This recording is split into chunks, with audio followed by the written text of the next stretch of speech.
कर्मों का फल हर किसी को भोगना ही पड़ता है। वाल्मीकि रामायण का एक रोचक प्रसंग वाल्मीकि रामायण में वर्णित है कि एक बार भगवान श्री राम के दरबार में न्याय पाने के लिए एक कुत्ता पहुंच गया था।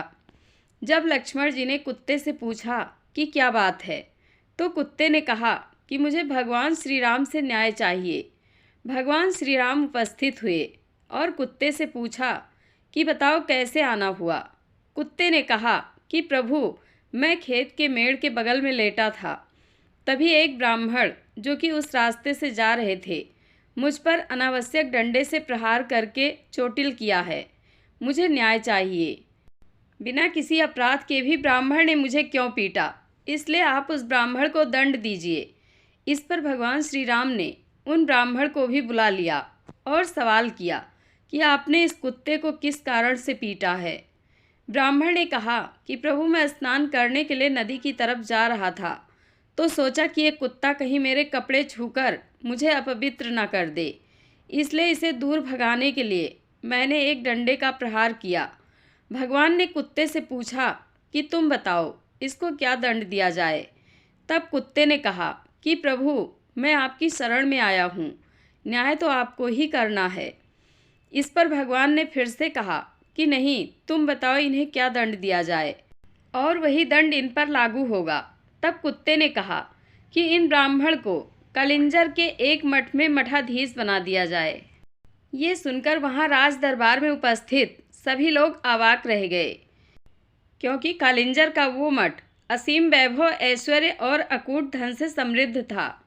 उसका मठाधीश बनना गर्व की बात होती थी। तब भगवान राम ने पूछा कि तुम दंड दे रहे हो या मजाक कर रहे हो।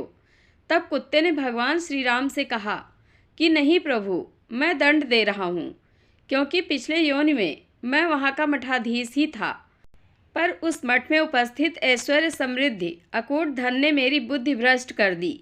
मुझे जो सत्य के प्रति कार्य करना था, उसे ना करके मैं गलत कर्मों में लिप्त रहने लगा और उसे ही जीवन का असली आनंद समझ बैठा, जिससे मेरे तप का तेज खत्म होने लगा और एक दिन मेरी मृत्यु भी हो गई।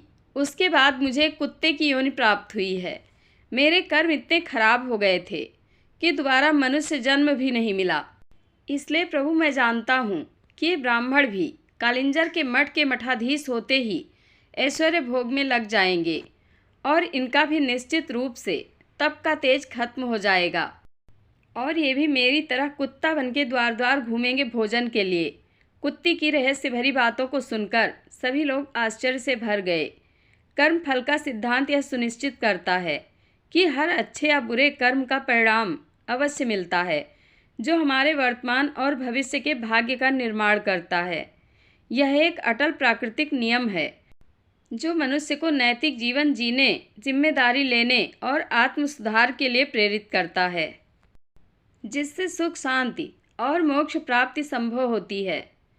कर्म फल के सिद्धांत की मुख्य विशेषताएं: अपरिहार्य और निश्चित किए गए कर्मों का फल भुगतना ही पड़ता है, चाहे वह तत्काल मिले या भविष्य में या अगले जन्म में।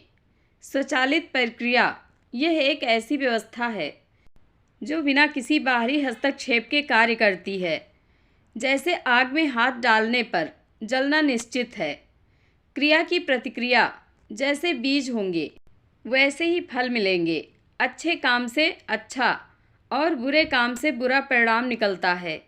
भाग्य का निर्माता व्यक्ति अपने वर्तमान कर्मों से अपना भविष्य और अगला जन्म खुद निर्धारित करता है।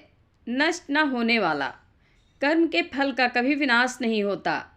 अधूरे कर्मों का फल भी किसी न किसी रूप में, जैसे चित्त शुद्धि के रूप में, अवश्य प्राप्त होता है। विविधता का हर जीव के कर्मों में भिन्नता के कारण ही सृष्टि में सुख दुख, शरीर और साधन में भिन्नता दिखाई देती है। जागरूकता का संदेश यह व्यक्ति को अच्छे कर्म करने और बुरे कर्मों से बचने के लिए प्रेरित करता है। जय श्री राम। आप लोगों को कथा कैसी लगती है, कमेंट बॉक्स में अपनी राय अवश्य दें। वीडियो को हाइप करें। धन्यवाद।